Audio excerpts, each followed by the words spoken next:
Okay, magandang araw po sa inyo lahat. Good morning po o magandang hapon, magandang araw po sa inyo. And right now po ang ating pag-uusapan is the spiritual rock. Ano po? The spiritual rock. Ano po? Christ our spiritual rock. Alam niyo po ang Panginoon ang bato. Kaya nga isang kaawitin po ay the Lord's our rock, in Him we hide, a shelter in the time of storm. Ano po? At ang sabi po sa 1 Corinthians 10:4, ano po ang sabi diyan?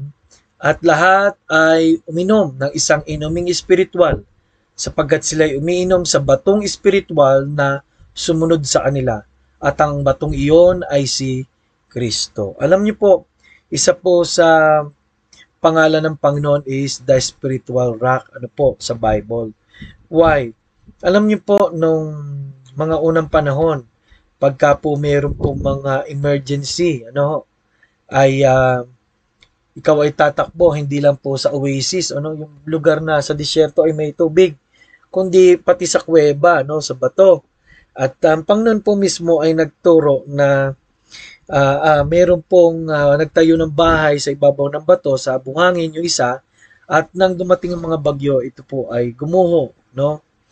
At ang Panginoon mismo ay pinakilala niya sarili niya na foundation, no? Wala pong maitatayo na matibay at maganda maliban nakilala at nakita na nakatayo sa Panginoon katulad ng ating pamilya.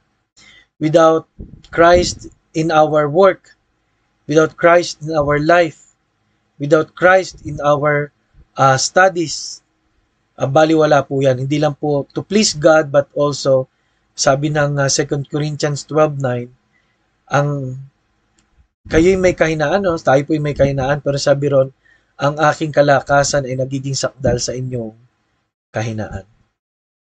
So, nakakita na po ba kayo ng mga bato na kung saan ay kakaiba? Ano po? Katulad nito.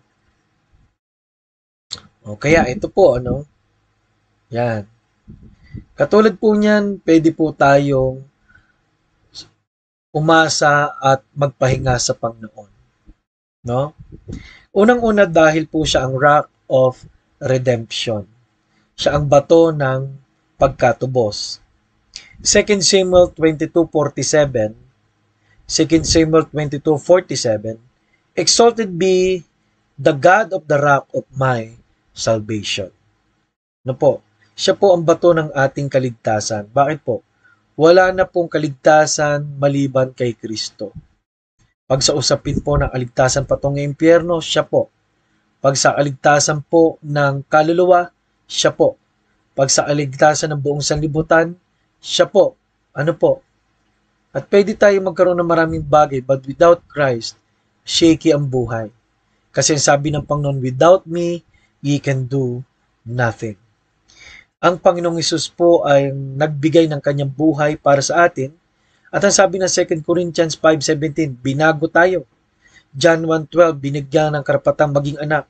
Roma chapter 8, mga tagapagmana kay Kristo, verse 17. At sabi ron sa 1 John chapter 5 verse 13, sigurado sa kaligtasang pangako ng Diyos. 1 John 1 ay mga pinatawad sa kasalanan. John chapter 10 verse 27 to 29, hawak ng Diyos, hawak ng Panginoong Hesukristo. Episo 1:13, may tatak ng Espiritu ng Diyos. Ano po? Hindi iwan ni pababayaan man. Ano po? Kaya po, napaalaga po na tayo ay nakay Kristo. The Rock of Restoration. Isaiah 32 verse 2, and a man shall be as the shadow of a great rock in a weary land. Para tayong nasa batong matigas, sa paligid po ay malambot. Ano po? Salamat. Ang tao ay pwedeng mag-shelter sa Panginoon. Ang fondasyon ng buhay niya ay sa Panginoon. Ang kapahingahan niya ay Panginoon. Ano po? Pwede tayong manalangin at umasa sa salita niya. Ano po? Psalms 37 verse 7 at Psalms 23 verse 3, the Lord is my shepherd, I shall not want. He maketh me to lie down in green pastures. At napakaganda pa po ng mga sumunod na talata. Ano po? The Rock of Restoration. The Rock of Resolution. There are times na tayo po'y napapapunta sa isang pagkakataon ng buhay natin na magulo at di natin alam ang mga desisyon sa buhay. Sabi ng Psalms 40 verse 2, He set my feet upon a rock and established my goings. Ang aking mga daanan ay in-establish ng Diyos. Kaya Proverbs chapter 3 verse 5 and verse 6, Trust in the Lord with all thine heart, and lean not unto thine own understanding. In all thy ways acknowledge Him, and He shall direct our paths.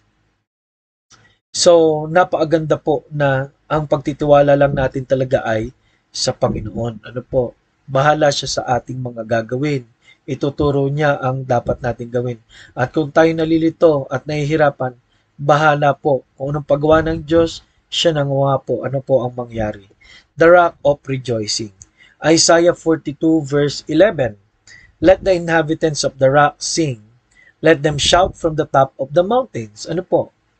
Ang Kristiyano po dapat ang isa sa pinakang fulfilled at masayahing tao dahil alam niyo, pag sinusuri-suri niyo po, napakapalad po natin ng mga anak ng Diyos. Hindi lang tayo pinatawad, nilinis, Psalms 37 verse 4, tayo ay laging binibigyan ng pagkakataon ng Diyos, 1 John 1:9, ano po, at lagi po tayong nakahimlay sa Panginoon, the Rock of Ages. Ano po? Kaya mga minamahal, nawa po sa araw na ito, kilalanin mo, bakit ba ako nabubuhay at bakit ba ako nagpapatuloy? Salamat sa Diyos. Maraming salamat po. At ito po muli si Pastor Paul Borja na nagsasabing kailangan natin ng Panginoon.